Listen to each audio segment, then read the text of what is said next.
Hurricane watch.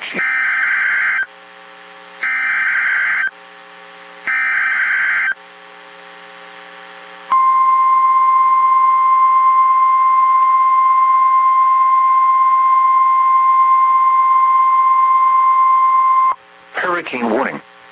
For the following, coastal waters from Flagler Beach to the Volusia-Brevard County line out to 20 nautical miles, and waters from Flagler Beach to the Volusia-Brevard County line extending from 20 to 60 nautical miles. Hurricane warning in effect. What? South winds 45 to 65 knots, with gusts up to 85 knots, and seas 20 to 25 feet. Where? Flagler Beach to Volusia-Brevard County line 0 to 20 nautical miles and Flagler Beach to Volusia-Brevard County line 20 to 60 nautical miles.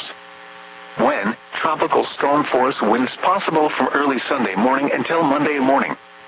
Hurricane force winds possible from Sunday afternoon until early Monday morning.